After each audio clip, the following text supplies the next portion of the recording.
لقد كان لكم في رسول الله أسوة حسنة لمن كان يرجو الله واليوم الآخر وذكر الله كثيرا.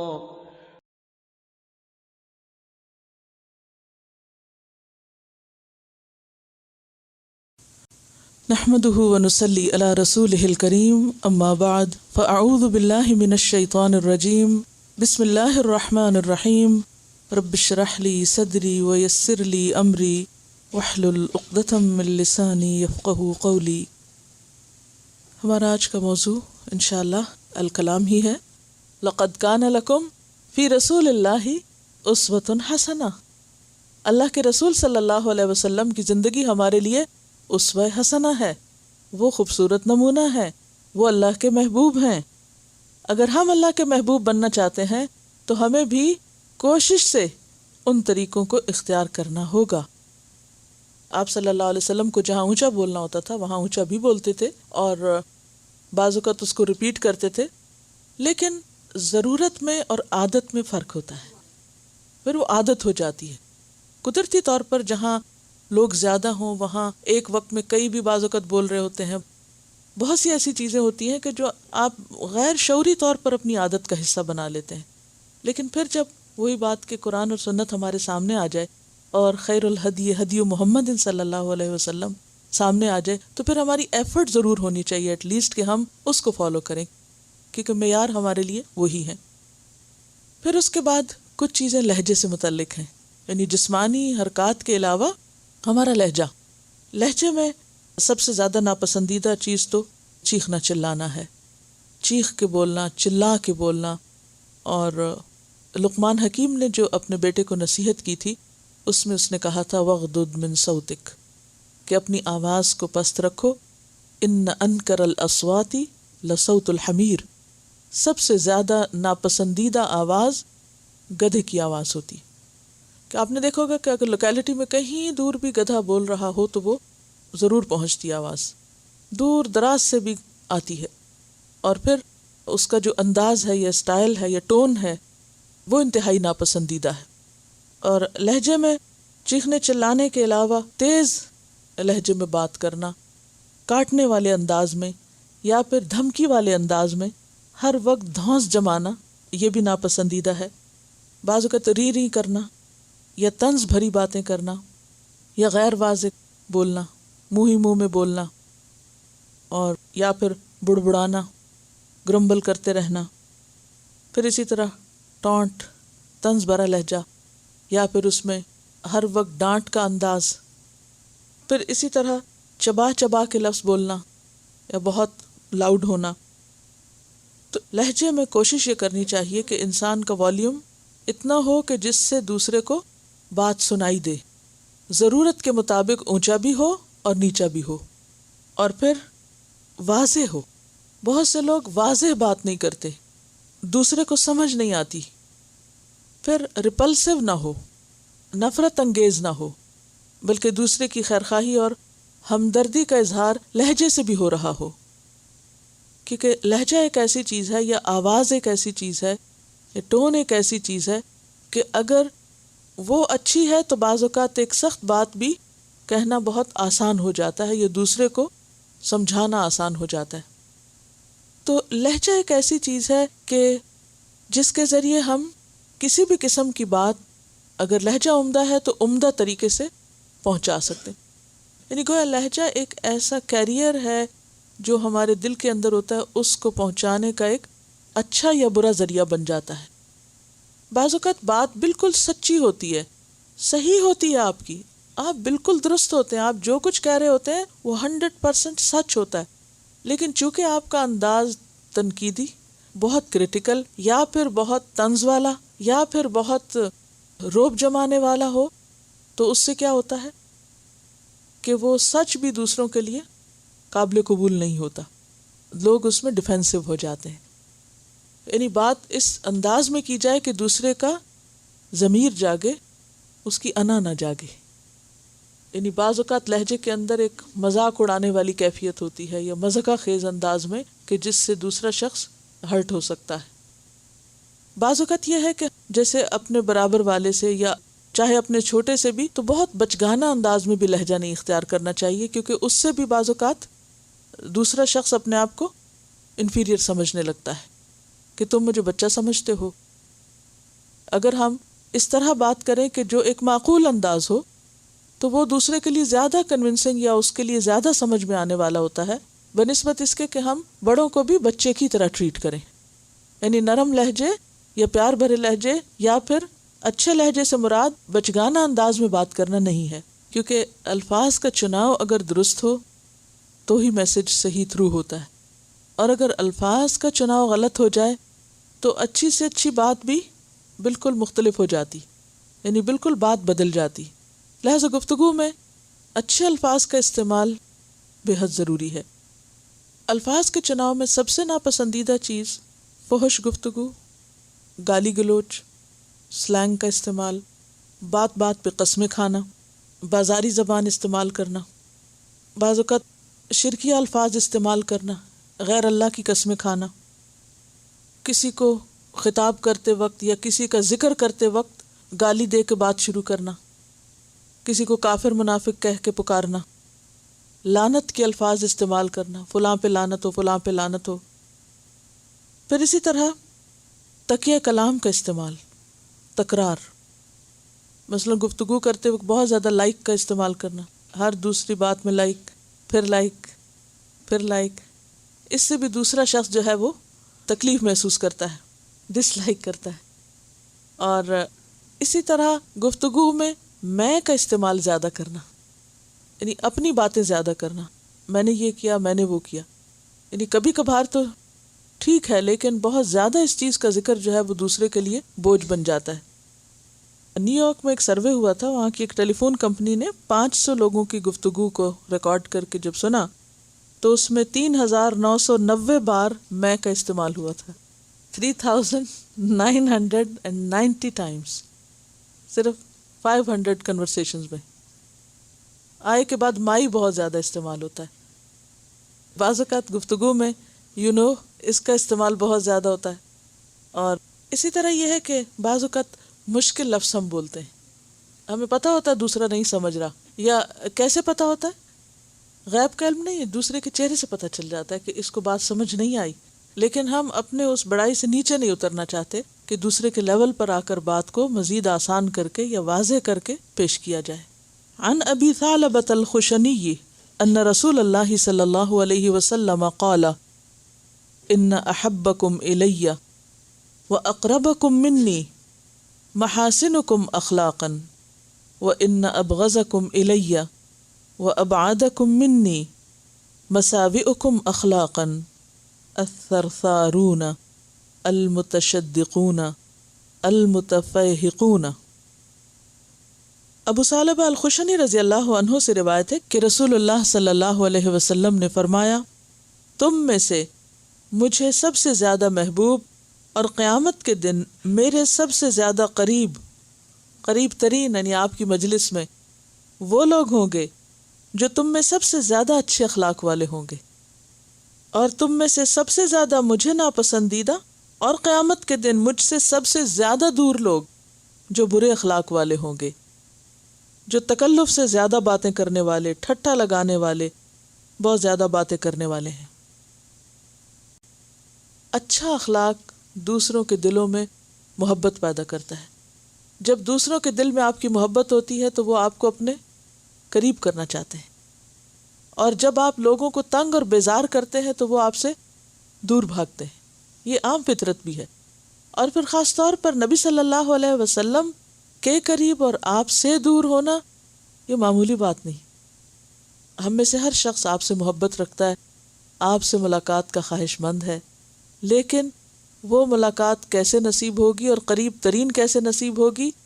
اسی وقت جب ہم اپنے اخلاق اچھے کریں اور برے اخلاق سے بچیں، ایسی تمام باتوں سے بچیں جو دوسروں کو تکلیف دینے والی اور اذیت دینے والی ہیں۔ اور اذیت دینے والی باتوں میں خاص طور پر گفتگو اذیت دینے والی ہوتی ہے۔ اب یہ جو گفتگو ہے اس میں سرسارون، سرسرا کہتے ہیں بہت بولنے کو، المتشدقون میں شدق کہتے ہیں جبڑے کو، شین دال قاف. تو اس سے مراد فصاحت ظاہر کرنے کے لیے، بہت اچھی گفتگو ثابت کرنے کے لیے اپنے منہ کو اس طرح کھول کے بولنا، یا اس طرح بتکلف بات کرنا، باچھیں کھولنا کہ جس سے اپنی بہت خود سری کا ایک طرح سے یا سیلف پروجیکشن کا اظہار ہو رہا ہو. اور پھر متفحقون کا معنی ہوتا ہے برتن کا لبریز ہو کر چھلکنا، یعنی بات اس طرح کرنا کہ جیسے آپ بھرے ہوئے ہیں اور بھر کر چھلک رہے ہیں اور بھڑک رہے ہیں اور بس پھٹ رہے ہیں. یہ انداز ناپسندیدہ ہے کہ جیسے آپ کے اندر کوئی طوفان برپا ہے اور وہ طوفان جو ہے وہ دوسروں کو بھی اپنی لپیٹ میں لے رہا ہے. اندر جو کچھ بھی ہو، ظاہراً انسان کا جو رویہ اور طرز عمل ہے اس میں کامنس ہونی چاہیے. ایک چھوٹی سی مثال آپ کو دوں گی. حضرت عمر رضی اللہ تعالیٰ عنہ کے دور میں آپ کو معلوم ہے کہ بہت زیادہ مہمات ہوئی تھی روم ایران کی طرف. تو مختلف علاقوں سے جو فوجی آتے تھے، جو وہ مدینہ سے گزرتے، تو آپ ان کی بہت کیئر کیا کرتے تھے. تو ایک موقع پر آپ ان لوگوں کو کھانا کھلا رہے تھے، اور کھانا کھلاتے ہوئے خود بیچ میں گھوم پھر کے دیکھ رہے تھے کہ کیا سب اچھی طرح کھا رہے ہیں، کیا صورتحال ہے. تو اتنے میں آپ نے دیکھا ایک شخص کو کہ جو بائیں ہاتھ سے کھا رہا ہے. تو آپ کو معلوم ہے حضرت عمر کسی کو منکر کرتے دیکھیں اور وہ پھر خاموش رہے، تو انہوں نے کہا کہ بھائی تم دائیں ہاتھ سے کھاؤ. تو اس شخص نے بہت آرام سے کہا میرا دایاں ہاتھ مصروف ہے. اس وقت انہوں نے درگزر کیا، یعنی اس وقت جھگڑا نہیں کیا، کھانا کھلا چکے تو کہا کہ اس شخص کو میرے پاس بھیجا جائے. وہ شخص آیا تو آپ نے کہا کہ تم دائیں ہاتھ سے کیوں نہیں کھا رہے تھے؟ اس نے کہا میرا دایاں ہاتھ مشغول تھا. کہ کس قسم کی مشغولیت؟ تو وہ شخص مسکرا پڑا، کہنے لگا کہ میرا دایاں بازو ہے نہیں.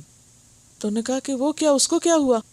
کہا کہ جنگ یرموک میں یہ میرا دایاں ہاتھ اتر گیا تھا، تو مجھے اچھا نہیں لگا کہ اللہ کے راستے میں اگر میری کوئی چیز کام آئی تو میں بھری مجلس میں اس کا ذکر کروں اور اس کا شکوہ کروں اور لوگوں کی ہمدردیاں لیتا رہوں، یہ کہہ کہ دیکھو میرا دایاں ہاتھ فلاں جنگ میں یا فلاں موقع پر چلا گیا. اس کے بعد آپ نے اس سے کہا کہ تم وضو کیسے کرتے ہو؟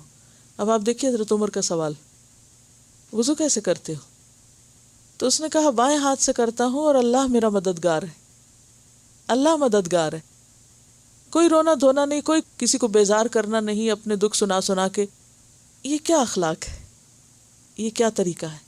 یہ کیا رویہ ہے؟ ہمیں اگر کوئی چھوٹی سی بھی تکلیف ہو یا کوئی چھوٹا سا بھی ہمیں کوئی ہرٹ کر دے یا ہمیں کسی کی کوئی بات ناگوار گزر جائے یا اللہ کے راستے میں کوئی کام کرتے وقت، تو ہم وہ قصہ سنا سنا کے ایک طرح سے اللہ کی شکایت ہی کرتے رہتے ہیں. تو اس کو کہتے ہیں اچھا اخلاق، باحیا ہونا. ان ابغضکم الی و ابعدکم منی مساوئکم اخلاقا السرسارون. سرسارون کا مطلب ہے بہت بولنے والا اور بغیر احتیاط کے ہر قسم کی باتیں کرنے والا شخص. بہت بولنے والا اور بغیر احتیاط کیے ہر طرح کی باتیں بس کرتے چلے جانا. وہ شخص کیا کر سکتا تھا؟ وہیں بیٹھ کے کھانا کھانے کے دوران وہ ساری سٹوری سناتا کہ میرے اوپر کیا گزری تھی جب یہ میرا ہاتھ کٹا تھا. اچھا اس سے کیا ہوتا؟ دوسرے لوگ کھانا چھوڑ دیتے، ان کا کھانا حرام ہوتا. اور یہ بھی کر سکتا تھا کہ جواباً حضرت عمر کو بہت سخت بولتا کہ ایک تو تم لوگ ہم سے کام لیتے ہو اور ہمیں جنگی مہمات پہ بھیجتے ہو، اور پھر تم ہمارا پیچھا نہیں چھوڑتے اور ہمیں برسر عام رسوا کرتے ہو یہ پوچھ پوچھ کر کے کیوں بائیں ہاتھ سے کھا رہے ہو، تو چپ رہو یہاں. نہیں، کچھ بھی نہیں کہا. ایسے انداز میں بات کی کہ جو انتہائی خوبصورت انداز ہو سکتا تھا کہ مصروف ہے، ظاہر ہے کہ وہ اللہ کے راستے میں چلا گیا، وہ تو قیامت تک کے لیے لکھا گیا کہ وہ کس وجہ سے گیا. یعنی احسن انداز میں ایک بات کو بیان کرنا کہ جس سے نہ تو آس پاس والوں کا دل دکھے اور نہ ہی اپنے عمل کا اظہار ہو. یعنی کہ وہ ریاکاری بھی نہیں کرنا چاہتے تھے، اصل میں اس لیے بھی نہیں بتانا چاہتے تھے کہ جب اللہ کے راستے میں ایک چیز دی ہے تو اس کا تذکرہ کس لیے. اور پھر یہ کہ المتشدقون، اس میں باڈی لینگویج آ جاتی ہے کہ منہ پھلا کے باتیں کرنا، باچھیں کھول کے، لفظوں کو چبا کے اور ایک تحکمانہ انداز میں. حالانکہ وہی بات سمپل سیدھے سادے انداز میں بھی کی جا سکتی ہے، اور متفہکون میں بھی، یعنی چھلکنے والے انداز میں اور بے احتیاطی سے جو منہ میں آئے بولتے چلے جانا، تو یہ بھی درست نہیں۔ اگلی حدیث ہے ان عبداللہ قال قال رسول اللہ صلی اللہ علیہ وسلم لیس المؤمن بالطعان ولا اللعان ولا البذیء ولا الفاحش، رواہ ابن حبان کتاب الایمان۔ ان عبداللہ، حضرت عبداللہ سے روایت ہے، قال، انہوں نے کہا، قال رسول اللہ صلی اللہ علیہ وسلم، کہ رسول اللہ صلی اللہ علیہ وسلم نے فرمایا، لیس المؤمن، نہیں ہے مومن، بالطعان، تانے دینے والا، نیزہ مارنے اور چبھونے کو کہتے ہیں تانا، یعنی کسی کو عیب لگانا، تانے دینا، ولا اللعان، اور نہ وہ لعنت کرنے والا ہوتا ہے، ولا البذیء، اور نہ بےہودہ گو، فحش گو، گالی گلوچ کرنے والا، ولا الفاحش، اور نہ فاحش یعنی قبیح، بدخلق۔ سیدنا عبداللہ رضی اللہ عنہ سے روایت ہے، رسول اللہ صلی اللہ علیہ وسلم نے فرمایا، مومن تانا دینے والا، لعنت کرنے والا، نازیبا گفتگو کرنے والا اور فحش گوئی کرنے والا نہیں ہوتا، یعنی اس کی گفتگو اوور آل اچھی گفتگو ہوتی ہے، اس میں یہ ایلیمنٹس نہیں ہوتے۔ ان حذیفہ سمعت النبی صلی اللہ علیہ وسلم، حضرت حذیفہ سے روایت ہے کہ میں نے نبی صلی اللہ علیہ وسلم سے سنا، یقول، آپ فرماتے تھے، لا يدخل الجنت، نہ داخل ہوگا جنت میں، قطات، چغل خور، رواہ البخاری کتاب الادب۔ سیدنا حذیفہ رضی اللہ عنہ نے کہا کہ میں نے نبی کریم صلی اللہ علیہ وسلم سے سنا ہے، آپ نے فرمایا کہ جنت میں چغل خور نہیں جائے گا۔ تو اس سے پتہ چلتا ہے کہ گفتگو کی بہت سی خرابیاں ایسی ہو سکتی ہیں کہ جو انسان کو الٹیمیٹلی جنت سے محروم کر سکتی، کیونکہ جنت ایک بہت خوبصورت مقام ہے جو خوبصورت اخلاق کے لوگوں کے لیے، ایسے لوگ جو دوسروں کو دکھ دینے والے نہ ہوں، دوسروں کے لیے بلائے جان نہ ہو، مصیبت نہ ہو، دوسروں کو پریشان کرنے والے نہ ہوں۔ آج صبح جب میں یہ چیپٹر پڑھ رہی تھی اور اوور آل سارے کو دیکھ رہی تھی، تو میں سوچ رہی تھی کہ شاید کسی دوسرے عضو سے جسم کے ہم اتنی خرابیاں نہ کرتے ہوں جتنی ہم زبان سے کرتے ہیں۔ یعنی آنکھوں کے گناہ اگر ہم لکھیں تو زیادہ سے زیادہ کتنے آئیں گے؟ ناک کے لکھیں زیادہ کیا آئے گا؟ اسی طرح کانوں کے لکھیں میکسیمم کتنے ہوں گے؟ ہاتھوں کے لکھیں، پاؤں کے لکھیں، لیکن زبان ایک طویل فہرست ہے، کس قدر محتاط رہنے کی ضرورت ہے۔ تو وہ گفتگو کی عام قباحتیں کیا ہیں جو انسان کے اخلاق کو برا اور اس کے لیے نتیجتاً ناکامی کا ذریعہ ہیں؟ جن میں سب سے پہلے تو جھوٹ آتی ہے، جھوٹ، جس میں جھوٹی قسمیں بھی، جھوٹی گواہی بھی، جھوٹے وعدے بھی اور جھوٹی باتیں، ہر طرح کے جھوٹ شامل ہے۔ اور جھوٹ کیا ہے؟ خلاف واقع بات، حتیٰ کہ کسی کو ہنسانے کے لیے یا سرپرائز دینے کے لیے بھی جھوٹ بولا جائے تو وہ بھی درست نہیں۔ پھر اسی طرح غیبت، بیک بائٹنگ، جو سارے عمل کو صفایا کر دیتی، چغلی، ادھر کی بات ادھر، ادھر کی ادھر لگانا، تانا زنی، ٹیز کرنا دوسروں کو، ایکیوز کرنا، الزام تراشی، نقلیں اتارنا یعنی موک کرنا، بحث مباحثہ کرنا، چھوٹی چھوٹی باتوں میں دوسروں کے ساتھ نکتہ چینی کرنا اور بحث میں الجھ جانا۔ چھوٹا سا نکتہ یا چھوٹی سی بات پکڑ لی اور اس کو اتنا بڑھایا اور اتنا اس کا فس کریٹ کیا کہ سارا ماحول خراب ہو کے رہ گیا۔ پھر اسی طرح دوسروں کو ذلیل کرنے کے انداز میں بات کرنا، بے عزتی کرنا دوسرے کی، دوسروں کی بات کاٹنا، بے اجازت بولنا، پھر طویل باتیں کرنا، یعنی چھوٹی سی بات کو اتنا لمبا کر دینا کہ دوسرے کا اس سے وقت حرج ہو، پھر دوسرے کو بات کرنے کا موقع ہی نہ دینا، حق ہی نہ دینا، پھر بغیر علم کے باتیں کرنا، صرف سنی سنائی باتیں، بغیر تحقیق کے بولنا، صرف اپنے وہم و گمان اور ظن و تخمین کی بنیاد پر دوسروں کے بارے میں تبصرے کرنا کہ میرے خیال میں تو وہ ایسا ہے اور وہ ویسا ہے، پھر شکوک و شبہات پھیلانا، موقع محل سے بدل دینا، یعنی اگر ایک شخص نے ایک بات کسی خاص کانٹیکس میں کہی ہے ایک خاص چیز کو ثابت کرنے کے لیے، تو اس کو آؤٹ آف کانٹیکس کوٹ کرنا، اس سے کیا ہوتا ہے، بات بدل جاتی ہے اور غلط فہمیاں پیدا ہوتی ہیں. کسی کو غلط معلومات دینا، یعنی بات کچھ ہونا اور بے احتیاطی میں غلط بات آگے پاس کرنا. پھر بے لحاظ ہونا، لغو گفتگو، بیکار، بے مقصد، فخریہ گفتگو، ڈینگے مارنا، شیخیاں بگارنا. مثلا میں یہ بات ثابت کر کے دکھاؤں گی اور میں اس کو پروو کروں گی، کرنا کچھ نہیں، کر سکنا بھی نہیں. پھر اسی طرح کسی کی تعریف میں مبالغہ بہت زیادہ، یا کسی کی مذمت میں بہت مبالغہ، یعنی اگر کسی کی برائی کرنی، کسی کے اندر ایک خامی ہے تو اس کو 10 بنا کے حد سے بڑھ جانا. پھر ہر بات میں مذاق، ہر بات کو مذاق میں ٹالنا، سنجیدگی کے موقع پہ سنجیدگی اختیار نہ کرنا. پھر اسی طرح اگر کوئی سو رہا ہے یا کوئی نماز پڑھ رہا ہے تو پرواہ نہ کرنا، یا کوئی پڑھ رہا ہے، اسٹڈی کر رہا ہے تو اس بات کا دھیان نہ رکھنا کہ دوسرے شخص کی ضرورت کیا ہے، اور صرف اپنا مقصد پورا کرنا اور دوسرے کو اہمیت نہ دے کر صرف اپنی مرضی کرنا، اور اپنی ایسی گفتگو سے دوسرے کو اذیت دینا. مثلا معلوم ہے کہ ایک شخص سو رہا ہے، آپ بات کہیں باہر جا کے کر سکتے ہیں، یا آپ کہیں باہر کر رہے ہو تو اتنی زور سے نہ کریں کہ اندر اس کی نیند ڈسٹرب ہو، دروازہ بند کر دیں یا کچھ بھی. پھر اسی طرح دوسروں پہ مثالیں چسپاں کرنا یا بے وجہ ہی تنقید کرنا. ایک شخص نے اپنے بیٹے کو نصیحت کی اور کہا کہ بیٹا، عقل مند ضرور بننا، عقل مندی سے کام لینا، مگر دوسروں کو یہ نہ جتانا کہ تم زیادہ عقل مند ہو. یعنی دوسروں کو حقیر کرنا جو ہے یہ بھی ناپسندیدہ ہے. یعنی آپ کسی چیز میں سمجھداری کی بات کرتے ہیں، عقل مندی کی کرتے ہیں، لیکن اس میں دوسروں کو بے وقوف ثابت نہ کریں کہ تم کچھ نہیں جانتے، تمہیں کیا پتا. اکثر ہم بچوں کے ساتھ یہ کرتے ہیں نا، چپ رہو، تمہیں کچھ نہیں پتا، تم کیا جانو. اکثر ان کو ہم سے زیادہ پتا ہوتا ہے اور ہم اپنے طور پر کیا سوچ رہے ہوتے، بس چپ رہو، تمہیں نہیں پتا.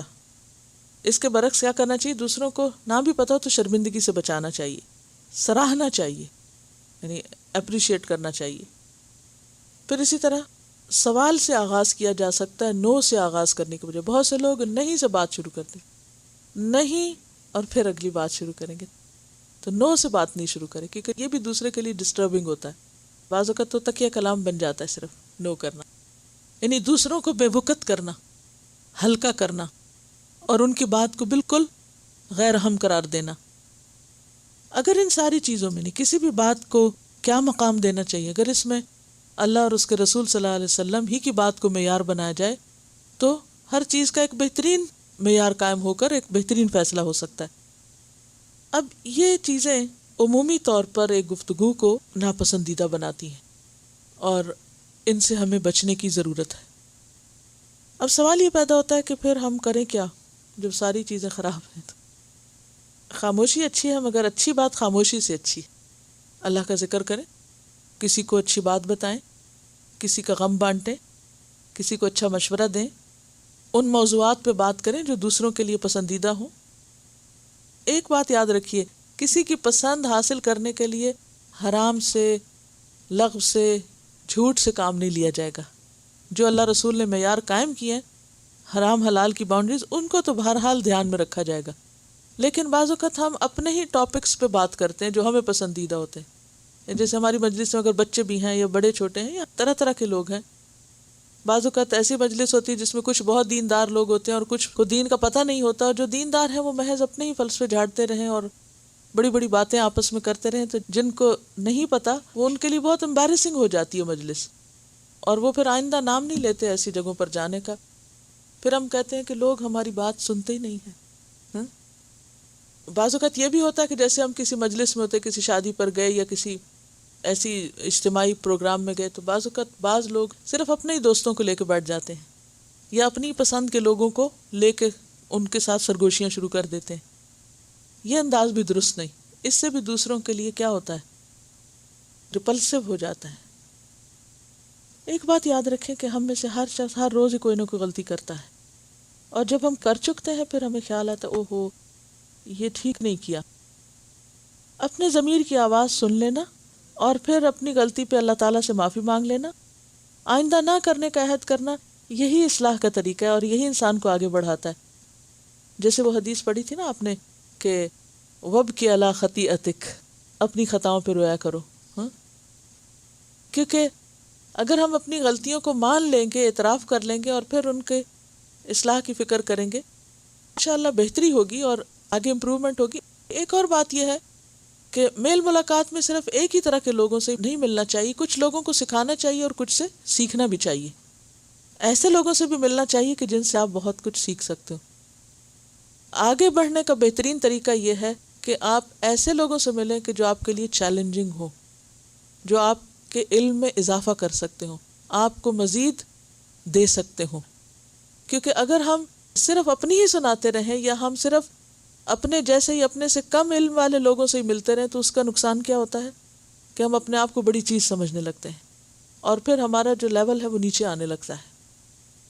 صحابہ کرام کی ایک اور مثال دوں گی کہ اللہ کے خوف سے کس طرح وہ خاموش بھی رہا کرتے تھے بہت علم ہونے کے باوجود بھی.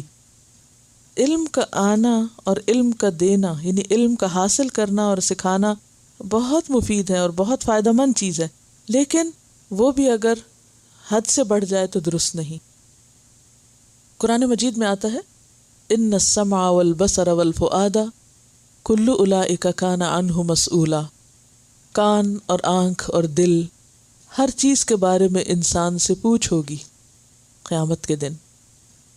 اسی وجہ سے صحابہ کرام فتویٰ دینے میں انتہائی احتیاط برتتے تھے، یعنی فیصلہ کرنے میں اور دوسروں کے اوپر ججمنٹ پاس کرنے میں. حضرت عبداللہ بن مسعود کے بارے میں حدیث میں آتا ہے کہ عبداللہ ترازو میں احد پہاڑ سے بھی زیادہ وزنی ہے، یعنی اپنے علم اور تقوی کے اعتبار سے احد سے بھی زیادہ وزنی ہے. عبداللہ اثقل فی المیزان من احد. اس کے باوجود ان کا یہ حال تھا کہ وہ کوفہ میں تھے. ان سے ایک معاملے میں پوچھا گیا تو انہوں نے جواب نہ دیا. لوگ ان سے مہینہ بھر پوچھتے رہے، یہاں تک کہا کہ اگر آپ ہی فتویٰ نہ دیں تو ہم کس سے پوچھیں. پھر بھی انہوں نے جواب نہیں دیا. حضرت عبداللہ بن عمر ہمیشہ فتویٰ دینے سے پرہیز کرتے تھے. لوگ جب زیادہ اصرار کرتے تو کہتے ہماری پیٹھ کو جہنم کے لیے سواری نہ بناؤ. ان روایتوں میں فتویٰ سے مراد کسی خاص شرعی معاملے میں فتویٰ دینا نہیں، اس کا تعلق عام امور سے بھی ہے. مسلمان عام طور پر چھوٹے چھوٹے معاملات جو زندگی میں پیش آتے ہیں اس کے بارے میں اپنے بڑوں سے رائے لیتے ہیں، ماں باپ سے لیتے ہیں، علماء سے، رہنماؤں سے. تو ایسے میں علم والوں کی ایک ذمہ داری بنتی ہے کیا کہ وہ جو بھی بات کریں، جو بھی فیصلہ کریں، جو بھی رائے دیں سوچ سمجھ کر دیں، فوراً نہ دیں، محدود علم کی بنا پر نہ دیں. اس وقت تک کوئی فیصلہ نہ کریں جب تک کہ مشورہ، مطالعہ اور غور و فکر کی ساری شرائط پوری نہ کریں. کیا مشورہ؟